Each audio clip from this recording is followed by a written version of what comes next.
पिछले भाग में आपने देखा कलयुग के आरंभ में एक दिव्य बालक का जन्म हुआ। ज्योतिषियों ने उसके जन्म को घोर अशुभ बताकर माता पिता को उसे समुद्र में फेंकने को विवश कर दिया, लेकिन समुद्र की लहरों में वह एक विशाल मछली के पेट में चला गया और वहां 12 वर्षों तक योग साधना करता रहा। समय बीता और जब मछुआरे ने उस मछली को काटा तो भीतर से निकला वही दिव्य बालक जिसे लोग मछिंद्र कहने लगे। मछुआरे के घर में पला बढ़ा यह बालक करुणामय और दयालु था, जिसने मछलियों की हत्या करना स्वीकार नहीं किया। उसके बाद वह घर छोड़कर भिक्षा मांगते हुए दूर दराज के आश्रम पहुंचा और वहीं उसे मिले महान गुरु भगवान दत्तात्रेय, जिन्होंने उसे शिक्षा दीक्षा दी। गुरुदेव के आशीर्वाद से मत्स्येंद्रनाथ ने नाथ संप्रदाय की स्थापना की और ज्ञान की अलख जगाने लगे। एक दिन भिक्षा लेते हुए वे एक दुखियारी स्त्री के घर पहुंचे, जिसने रो रो कर अपनी संतान विहीन पीड़ा सुनाई। अब आगे की कथा। गुरुदेव ने उत्तर दिया, पुत्र, यह संसार की लीला है। संतान का सुख तुम्हें मिलेगा, तुम्हारा कलंक मिट जाएगा, परंतु वह बालक इस लोक के लिए नहीं, लोक कल्याण के लिए जन्म लेगा। वह साधारण नहीं होगा, एक दिव्य साधक होगा। तुम 12 वर्षों तक मातृत्व का आनंद लो और फिर उसे जाने दो, यही नियति है। स्त्री ने कांपते हाथों से वह भभूत ग्रहण की और गुरुदेव वहां से चले गए।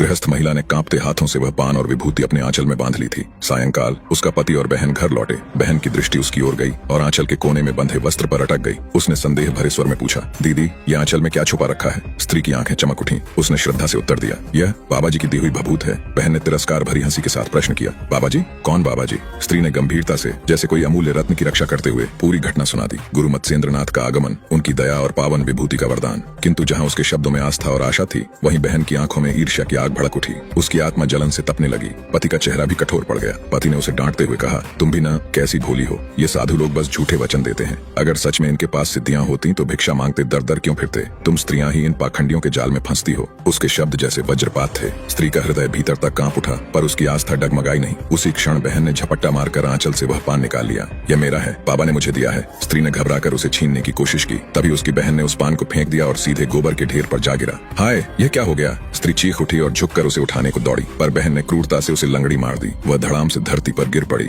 बहन हंसते हुए बोली, अब क्या दीदी, गोबर से पान उठाकर खाओगी? छी छी। इतने में पास बंधी गाय ने अपनी पूंछ हिलाई और उसी पान पर ताजा गोबर कर दिया। स्त्री की आंखों से आंसू बह निकले। उसकी आशा जैसे गोबर ढमे दबी जा रही थी। बहन उपेक्षा भरे भाव से मुंह बनाती हुई वहां से चली गई। उसके हृदय में ईर्ष्या का विष था। वह नहीं चाहती थी कि उसकी बहन मां बने। रात भर वह दुखियारी स्त्री रोती रही। सुबह जब सूरज की पहली किरणें आंगन में पड़ी, वह स्त्री कांपते पैरों से गौशाला की ओर चली। घंटों खोजने पर भी पान न मिला। उनके घर में एक बड़ा सा गड्ढा बना हुआ था, जिसमें गाय का गोबर इकट्ठा किया जाता था। गोबर का ढेर गड्ढे में डाल दिया गया। उसकी आंखों के सामने मानो उसकी सारी आशाएं उस गड्ढे में दफन हो गईं। 12 वर्षों का लंबा काल बीत गया था। अब वह स्त्री थकी, जर्जर और पीड़ा से भरी हुई थी। अचानक गांव की गलियों में एक गंभीर और गूंजती हुई आवाज उठी, अलख निरंजन। वह हाथ में भिक्षा का पात्र लिए जैसे स्वप्नावस्था में दरवाजे तक चली आई, और जब उसकी दृष्टि उस वृद्ध साधु पर पड़ी तो उसकी देह के रोम रोम खड़े हो गए। गुरुदेव मत्स्येंद्रनाथ उसके सामने खड़े थे। गुरुदेव विस्मित होकर बोले, अरे, ये तुम्हारी क्या दशा हो गई है? कहाँ गई वह मुखमंडल की आभा? कहाँ गया वह जीवन का उल्लास? स्त्री की आंखों से आंसू फूट पड़े। उसने कांपती आवाज में कहा, बाबा, क्या आप मुझे पहचानते हैं? गुरुदेव ने करुणा से मुस्कुराते हुए उत्तर दिया, हाँ पुत्री, मैं तुम्हें भली भांति पहचानता हूँ। मैं वही साधु हूँ जिसने 12 वर्ष पूर्व तुम्हें संतान का आशीर्वाद दिया था। आज मैं उस बालक को लेने आया हूँ जिसे मैंने तुम्हें कुछ वर्षों के लिए दिया था। यह सुनते ही स्त्री का हृदय मानो चीर गया। वह वहीं जमीन पर बैठ गई और दहाड़े मारकर रोने लगी। बाबा, वह पुत्र तो मुझे मिला ही नहीं। आपका आशीर्वाद मैं अपने भाग्य की आग में खो बैठी। सुनिए, सुनिए मेरी व्यथा।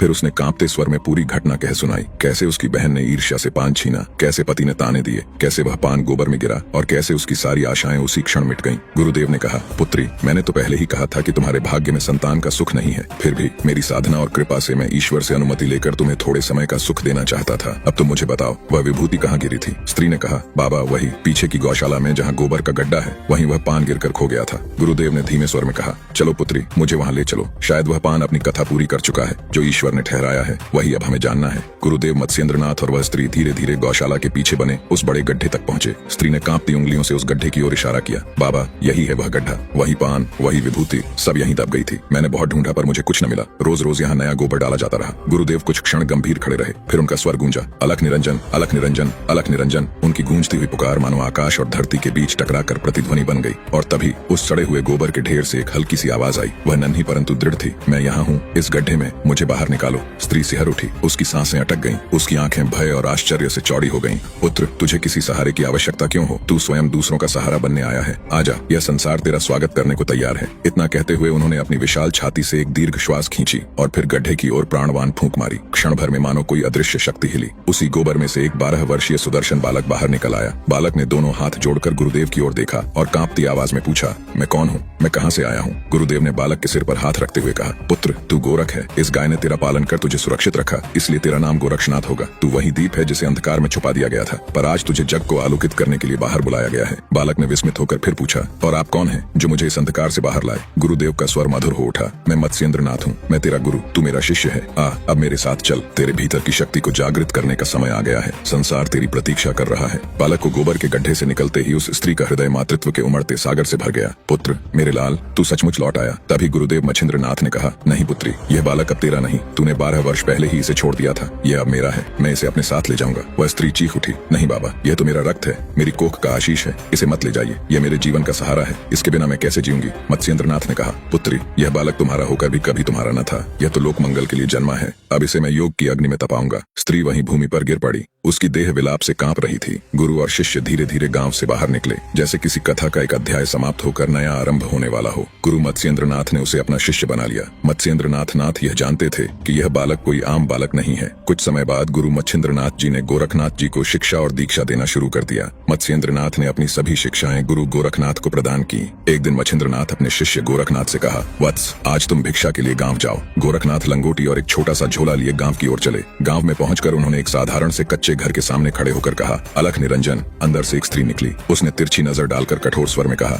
दिन रात खाने को मांगते रहते हो, खुद काम क्यों नहीं करते? समाज पर बोझ बनकर जीते हो और साधु कहलाते हो। गोरखनाथ ने सोचा, गुरु ने सिखाया है कि अपमान भी साधना की अग्नि है, इसे सहकर ही आत्मा शुद्ध होती है। काफी देर बाद तानों की बरसात करने के पश्चात उस स्त्री ने अंततः थोड़ी सी भिक्षा उनके झोले में डाल दी। गोरखनाथ ने बिना किसी प्रतिक्रिया के प्रणाम किया और आश्रम लौट आए। मच्छिंद्र नाथ ने भिक्षा ग्रहण की। उन्होंने स्वाद लेकर कहा, वत्स, यह भिक्षा तो अतुलनीय है, इसमें तपस्या की मिठास है, तुम फिर उसी घर से भिक्षा लाओ। गुरु की बात सुनकर गोरखनाथ चौंके। वे जानते थे कि गुरु की आज्ञा सर्वोपरि है। गोरखनाथ पुनः उसी घर के सामने पहुंचे। जैसे ही स्त्री ने उन्हें देखा, उसने व्यंग्य से कहा, अरे अभी कल ही तो दिया था, अब फिर आ गए? सच में भिखारी की कोई लाज शर्म नहीं होती। अगर तुम्हें यही भिक्षा चाहिए तो अपने शरीर का कोई अंग काट कर दो, तब मैं दूंगी। गोरखनाथ के कानों में यह शब्द मानो शूल की भांति गूंजे। बिना क्षण भर सोचे उन्होंने अपनी उंगली से नेत्र को दबाकर बाहर निकाल लिया। उन्होंने शांत स्वर में कहा, माता, यह लो मेरा अंग, अब भिक्षा दीजिए। स्त्री का हृदय पिघल गया। उसके भीतर करुणा उमड़ आई। कांपते हाथों से उसने भिक्षा उनके झोले में डाल दी और आंसुओं से भीगे स्वर में बोली, हे महात्मन, मैं आपके धैर्य और त्याग के आगे नतमस्तक हूँ, क्षमा कीजिए, मेरी अज्ञानता ने मुझे कठोर बना दिया था। गोरखनाथ ने मौन प्रणाम किया और लौट पड़े। जब वे आश्रम पहुंचे और भिक्षा अर्पित की, तब मच्छिंद्र नाथ ने देखा कि उनके शिष्य का एक नेत्र नहीं है। उनके अंतर्मन में ज्वाला भड़क उठी। हे बालक, ये क्या कर डाला? केवल भिक्षा के लिए तुमने अपना नेत्र दान कर दिया। गोरखनाथ ने सहज स्वर में उत्तर दिया, गुरुदेव, आपके आदेश से बढ़कर मेरे लिए कुछ भी नहीं। मेरे लिए यह नेत्र क्या, संपूर्ण जीवन भी अर्पित कर सकता हूँ। यह सुनकर मच्छिंद्र नाथ की आंखों से करुणा और गर्व दोनों के आंसू झर पड़े। उन्होंने अपने कमंडल से जल निकाला, उस पर मंत्रोच्चार किया और गोरखनाथ के नेत्र पर छिड़क दिया और फिर नेत्र पूर्ववत चमक उठा, मानो कभी कुछ हुआ ही न हो। मच्छिंद्र नाथ बोले, वत्स, तुम्हारा यह त्याग अद्वितीय है। तुम्हारी भक्ति युगों युगों तक साधकों के लिए आदर्श बनेगी। गुरु मच्छिंद्र नाथ अपने शिष्यों के साथ भिक्षा हेतु गांव की ओर निकल चुके थे, परंतु गोरखनाथ वहीं धुने के पास ध्यानमग्न होकर संजीवनी पाठ का अभ्यास कर रहे थे। इसी बीच कुछ ग्रामीण बालक वहां आ पहुंचे। उनकी मासूम आंखें चमक रही थीं और वे खेलने की चंचलता से भरे हुए थे। उन्होंने गोरखनाथ के सामने आकर जिद की, बाबा, हमारे लिए मिट्टी के खिलौने बनाओ ना। गोरखनाथ ने पहले तो शांत मुस्कान दी, फिर उन्होंने पास रखी मिट्टी उठाई। उनके हाथ कुशल कुम्हार के समान थे। धीरे धीरे वे उसे आकार देने लगे। बच्चे मंत्रमुग्ध होकर देखने लगे। जैसे ही गोरखनाथ ने एक छोटे बालक का आकार बनाया, अगले ही क्षण उसमें प्राण प्रवेश कर गया।